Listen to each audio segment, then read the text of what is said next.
बिस्मिल्लाहिर्रहमानिर्रहीम। अस्सलाम वालेकुम स्टूडेंट्स। आज का हमारा थ्योरम जिसे हम प्रूव करेंगे वो एक साइक्लिक ग्रुप के ऊपर आज हम काम करेंगे। इसकी स्टेटमेंट देखते हैं। लेट करें कि जी हमारे पास एक साइक्लिक ग्रुप है जो आपको जैसे कि नज़र आ रहा है। ये ए से सपोज़ करेंगे ए से जनरेट हो रहा है। अच्छा, ये थ्योरम प्रूव करने से पहले मैं आपको बता दूं कि यही थ्योरम जो है ये दो तरह के साइक्लिक ग्रुप्स के ऊपर है, एक फ़ाइनाइट साइक्लिक ग्रुप और एक इनफिनिट साइक्लिक ग्रुप। लेकिन आज इस लेक्चर में हम जिस ग्रुप को डिस्कस करेंगे वो फ़ाइनाइट साइक्लिक ग्रुप है। तो सपोज़ करें कि जी जो है वो एक साइक्लिक है लेकिन फ़ाइनाइट भी है, और इसका जनरेटर जैसे कि आपको नज़र आ रहा है कि ए इसका जनरेटर है। अब सवाल ये पैदा होता है कि जी क्या ए से बज़ाहिर तो नज़र आ रहा है कि ए से जनरेट हो रहा है और इसका ए जनरेटर है, तो क्या ए के अलावा कोई और एलिमेंट ऐसा एग्जिस्ट करता है जो जी को जनरेट कर सकता है या स्पैन कर सकता है? तो इसका जवाब इस थ्योरम से आपको मिलता है कि जी यहाँ पे बताया जाता है कि जी ए के अलावा भी ऐसा एलिमेंट ए के आपके पास मौजूद होता है जी में, जो जी का जनरेटर के तौर पे काम करता है। ठीक है, और लेकिन शर्त क्या रखी गई है? शर्त ये रखी गई है कि आपके पास वो जो के पावर इस वक्त एक ही है, वो के पावर इस ग्रुप के ऑर्डर के साथ जो है वो को प्राइम होनी चाहिए। अच्छा, इसमें मेरे ख्याल से यहाँ पे स्टेटमेंट में शायद आपको नहीं बताया गया, ये मैंने ज़रूर कह दिया कि स्टेटमेंट में कि जी आपके पास एक फ़ाइनाइट ग्रुप है, तो यहाँ पे अगर आप इसके साथ ये चीज़ भी ऐड कर लें कि जी का ऑर्डर इस वक्त एन, हम क्योंकि फ़ाइनाइट ले रहे हैं तो कोई भी ऑर्डर हम ले सकते हैं। सपोज़ करें कि एन हम ऑर्डर ले रहे हैं, तो इस वक्त ये जो एलिमेंट एज अ जनरेटर काम करेगा, यानी कि ए के इसका जनरेटर बन जाएगा। ये जो पावर इस वक्त एक ही है, वो और ग्रुप का जो ऑर्डर है वो आपस में को प्राइम होने चाहिए। ये दोनों बातें जो हैं वो इफ़ एंड ऑनली इफ के साथ हैं, यानी कि ये जनरेटर बनेगा अगर ये को प्राइम होगा एन के साथ। देखिए, जब हम ये कहते हैं कि जी जो है वो ए से स्पैन हो रहा है या जनरेट हो रहा है, तो डेफिनेटली, और इसका ऑर्डर एन है, तो इसके जो एलिमेंट्स होंगे वो किस तरह से होंगे? क्योंकि हम अंडर मल्टीप्लिकेशन ग्रुप की बात कर रहे हैं, यहाँ हम जनरल रिजल्ट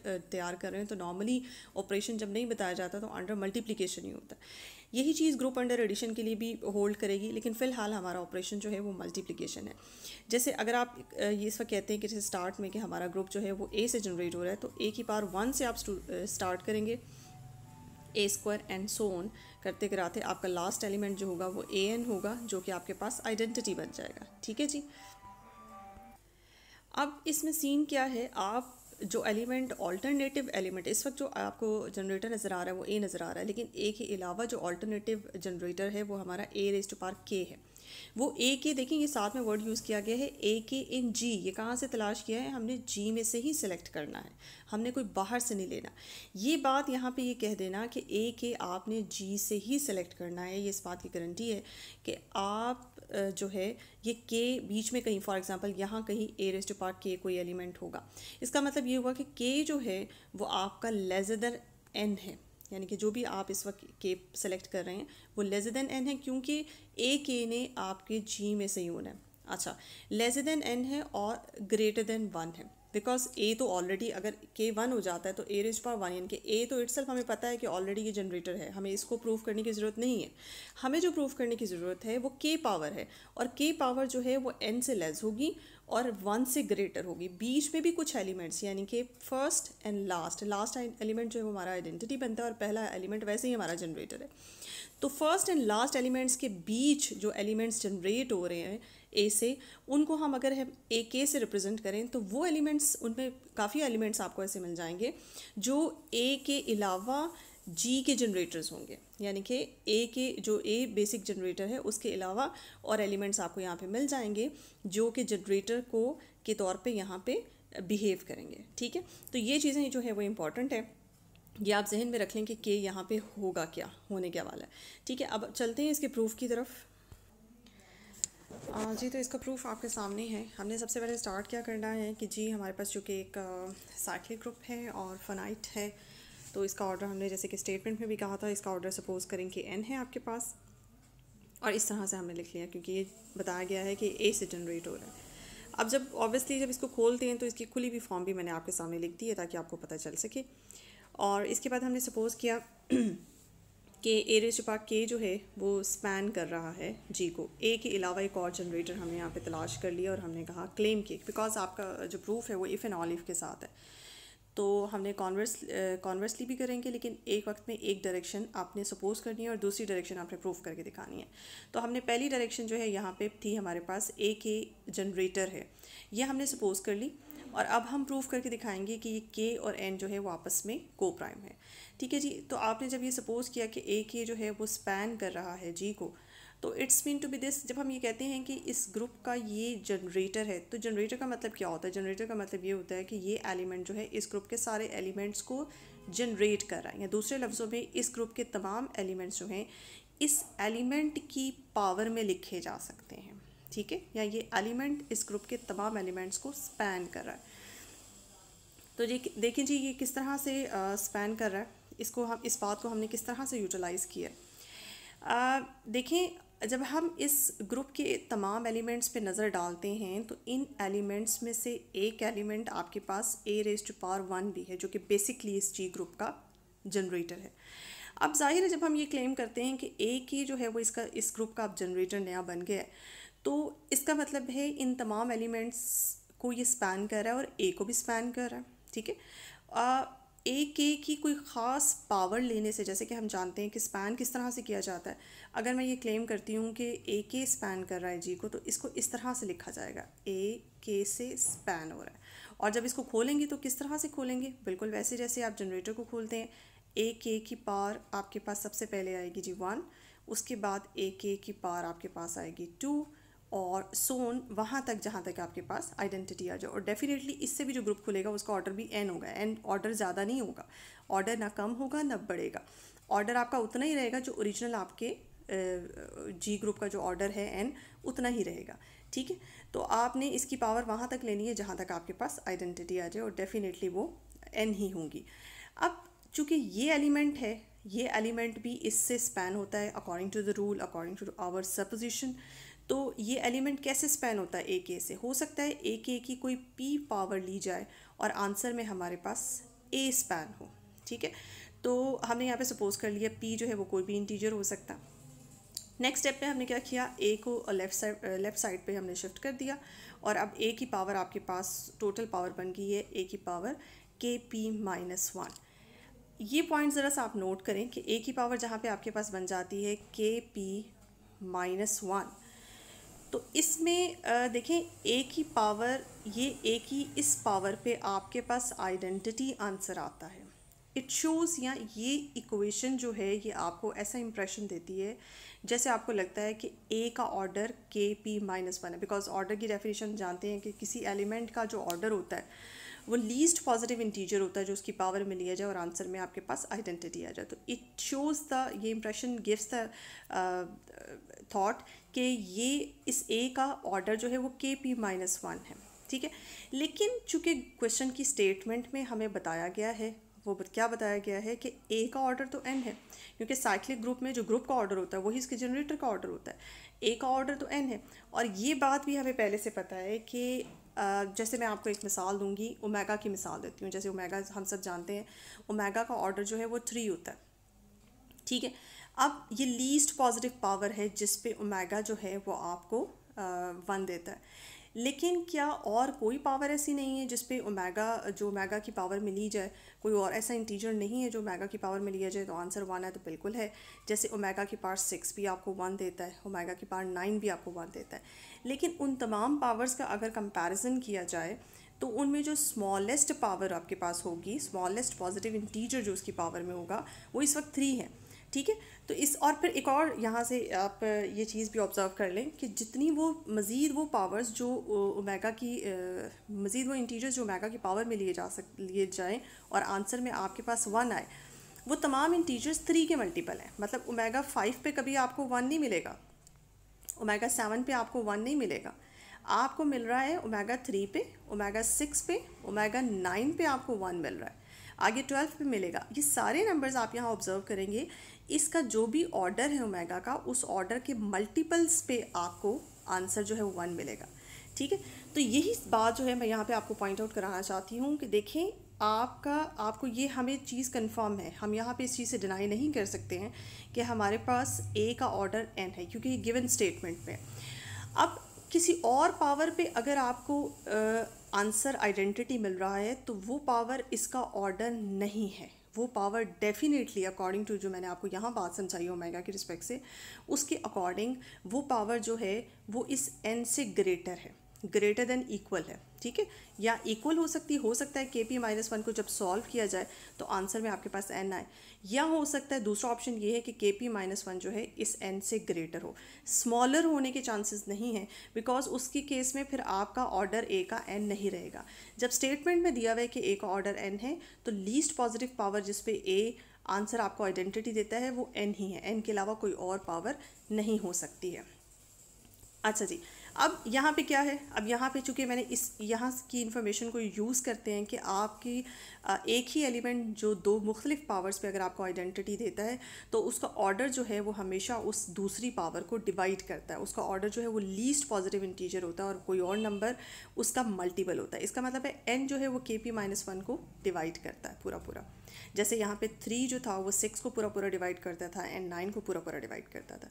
अब चूँकि हम नंबर थ्री भी पढ़ चुके हैं, नंबर थ्री का अगर थोड़ा सा आपको कॉन्सेप्ट है तो ये नंबर चूँकि n KP-1 को डिवाइड कर रहा है, it's mean to be this division equation से हम ये कह सकते हैं कि KP-1 can be written as the product of n को किसी q इंटीजर से मल्टीप्लाई किया जाए तो आंसर में KP-1 आपके पास आता है। नेक्स्ट स्टेप में NQ को इधर ले आए और राइट हैंड साइड पे 1 बन गया। अब ये जो इक्वेशन है, इस इक्वेशन के बाद फौरी तौर पे ये रिज़ल्ट निकाला गया है। ये इक्वेशन शो करती है कि k और n आपस में रिलेटिवली प्राइम है। ये इक्वेशन जो है वो नंबर 3 का एक बहुत इंपॉर्टेंट रिज़ल्ट है, वो मैं आपको साथ में मेंशन कर देती हूँ, वो समझा देती हूँ। उस रिज़ल्ट के अकॉर्डिंग इसके बाद फौरी तौर पर ये रिज़ल्ट निकलता है कि k और n आपस में रिलेटिवली प्राइम है। तो चलते हैं उस रिज़ल्ट की तरफ। जी, जो रिज़ल्ट हमारे इस्तेमाल हुए वो नंबर 3 का रिज़ल्ट है। ये थ्योरम मैं आपको बता दूँ, इसे नोट कर लें। ये थ्योरम हमें बताता है कि अगर आपके पास a और b कोई से दो इंटीजर्स हैं और शर्त यह है कि at least one of these two integers must be non zero. ज़रूरी नहीं कि मतलब ये ना हो कि दोनों इंटीजर्स आप ज़ीरो ले रहे हैं। दो इंटीजर्स आप कोई से सिलेक्ट करें लेकिन उनमें से कम एक नॉन ज़ीरो होना चाहिए। तो फिर आप ये कहेंगे, सपोज़ करें कि इन दो नंबर्स का जब हम GCD निकालते हैं तो वो GCD हमारे पास क्या आता है, वो हमारे पास D आता है, सपोज़ करें। और देन अगर इन दोनों का GCD हमारे पास D है, then for any two integers कोई से दो अलग से आप नए इंटीजर्स सेलेक्ट करें U और V, तो तब आप इन दो नंबर्स के GCD को इस फॉर्म में लिख सकते हैं, यानी कि a को अगर आप इस एक इंटीजर u से मल्टीप्लाई करें और b को दूसरे इंटीजर v से मल्टीप्लाई करें और उनको आपस में ऐड कर दें तो वो बराबर होगा, जो भी आंसर आपके पास आएगा वो बराबर होगा इस d के, d जो कि इस a और b का म्यूचुअल आपके पास GCD था, ग्रेटेस्ट कॉमन डिवाइज़र था। तो ये इक्वेशन जो है आपको बताती है कि आपके पास किस तरह से ये इक्वेशन बनती है। अब इसी इक्वेशन के तहत हम वहाँ पे जाते हैं वापस और जाके देखते हैं कि किस तरह से हम कहते हैं कि के और एन आपस में रिलेटिवली प्राइम है। ये देखिए जी, हम वापस आते हैं यहाँ पे इस इक्वेशन में। ये देखिए, इस इक्वेशन में अगर मैं इसको रीफॉर्म करके ऐसे लिख लूँ, देखें अगर मैं लिख लूँ के पी और बीच में उसे मैच कराने के लिए प्लस डाल दूँ, ठीक है, एन इस तरह से लिख दूँ और माइनस जो है वो क्यू के साथ शिफ्ट कर दूँ। क्यू ऑलरेडी हमारे पास एक इंटीजर है, माइनस आपने क्यू के साथ शिफ्ट कर दिया, विच इज़ इक्वल्स टू आपके पास हो गया जी 1, ठीक है। नेक्स्ट स्टेप पे माइनस क्यू भी, डेफिनेटली क्यू एक इंटीजर है, माइनस क्यू भी एक इंटीजर है, इसको रिप्लेस कर दूँ क्यू प्राइम से, ठीक है। माइनस क्यू का मतलब क्यू प्राइम कर दूँ ताकि आपको नेगेटिव नज़र ना आए, ठीक है। ये भी एक इंटीजर है और ये इक्वेशन आपकी मॉडिफाई होके K P is equals plus N Q prime is equals to 1 होगी। अब ये इक्वेशन आप इसके साथ मैच कर सकते हैं। अब यहाँ पे ए और बी का कैरेक्टर जो है वो बेसिकली हमारे पास के और एन सेटिस्फाई कर रहे हैं और पी आपने क्या लिया था, पी आपने स्टार्ट में कहा था कि कोई भी इंटीजर है और क्यू प्राइम भी आपके पास एक इंटीजर है, ये दोनों आपके पास इंटीजर्स हैं।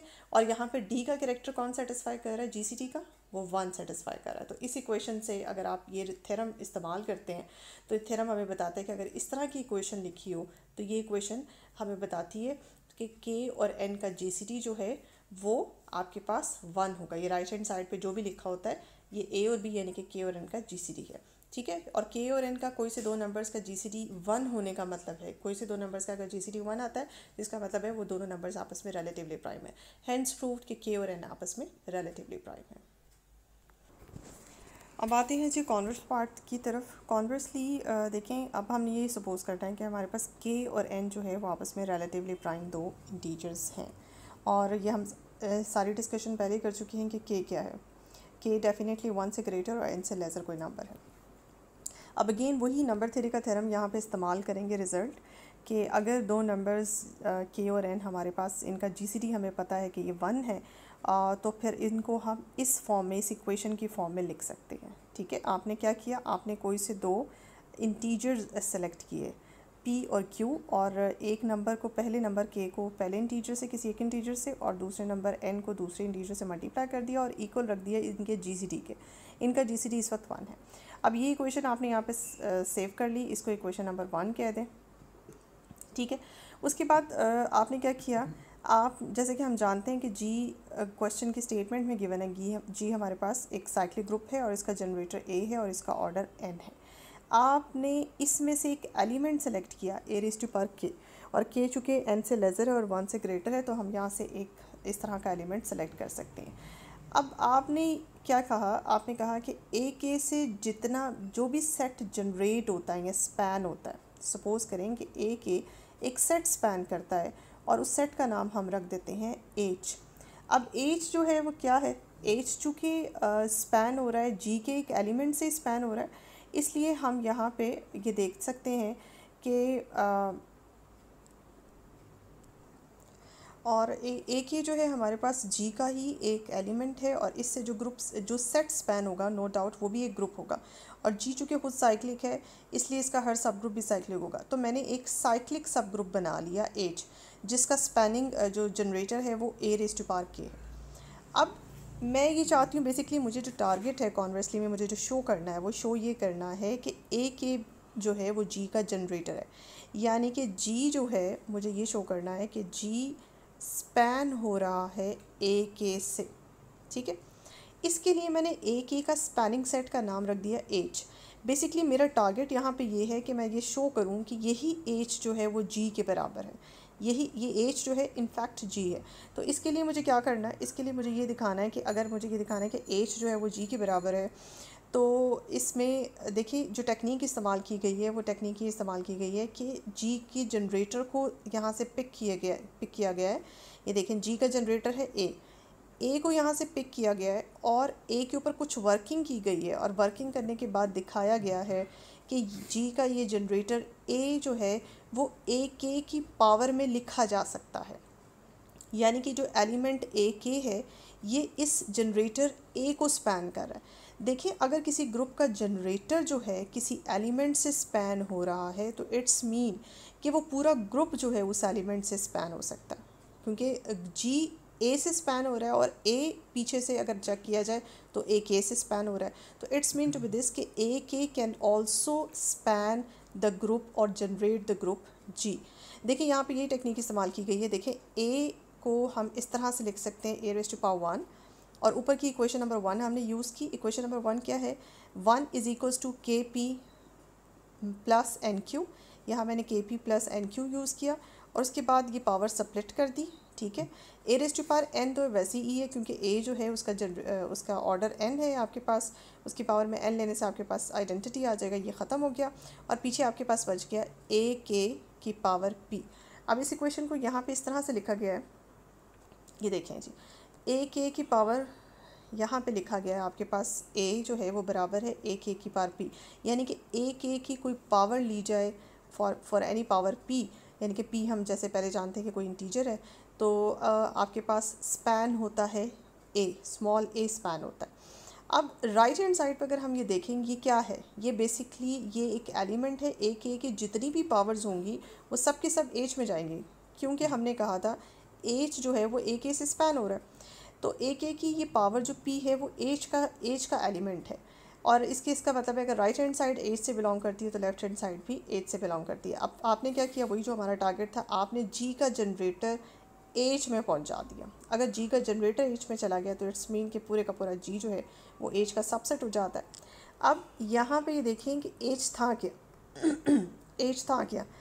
एच बेसिकली हमने जी के अंदर से ही लिया था, क्योंकि ये जिस एलिमेंट से स्पैन हो रहा है वो जी का ही है, और एच ऑब्वियसली इसमें कुछ शो करने की ज़रूरत नहीं है, ए जी का सबसेट है। और यहाँ से पता चलता है इन दोनों इक्वेशंस को जब ज्वाइन किया जाए तो पता चलता है कि ए जो है वो जी के बराबर है, यानी कि जी जो है वो ए के से भी स्पैन हो रहा है। तो हमारा कॉन्वर्स पार्ट जो है वो प्रूव हो गया। इससे हमें पता चलता है कि अगर के और एन आपस में रिलेटिवली प्राइम है तो फिर जी जो है वो ए के से भी स्पैन हो सकता है। इसकी कुछ एग्जांपल्स कर लेते हैं साथ में।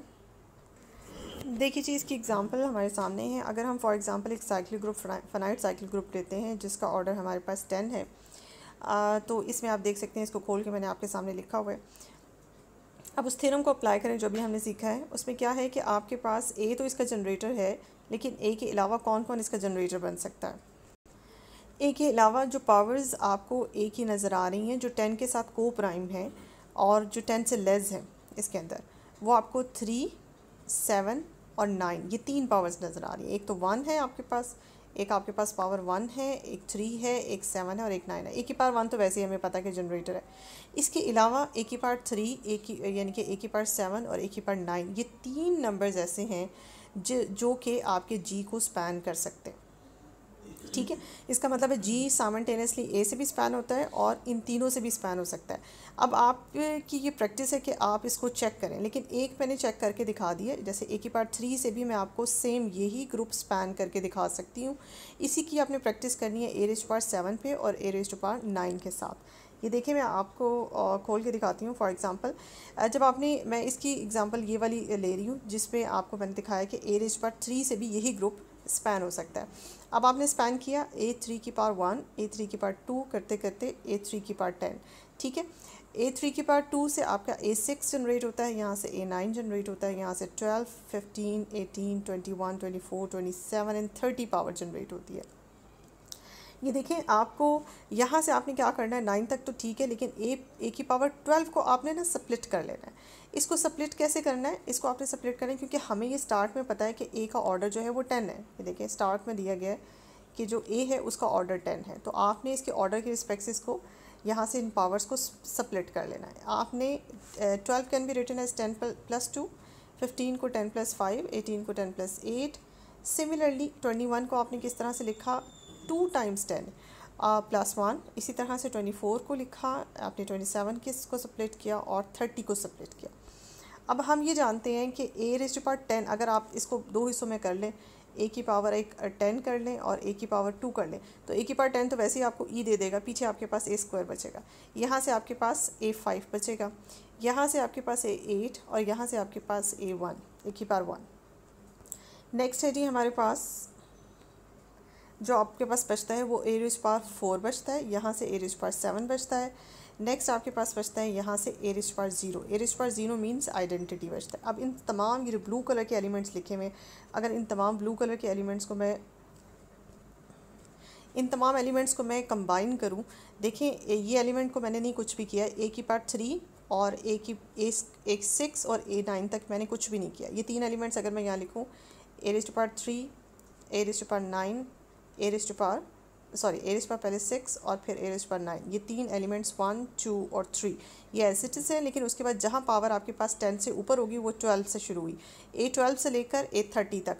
A12 का आंसर आता है आपके पास A², A15 का आंसर है आपके पास A5 और A18 का आंसर आपके पास A8 है और A21 का आंसर आपके पास ए रेज़ टू पावर 1 है, A24 का आंसर A4 है और A27 का आंसर आपके पास ए रेज़ टू पावर 7 है और A30 का आंसर जो है वो आपके पास E है, आइडेंटिटी। अब आप यहाँ से सारे अगर इसे रीअरेंज करें, देखिए A raise to power 1, A raise to power 2, 3, 4, 5, 6, 7, 8, 9 और 10, A raise to power 10 means E।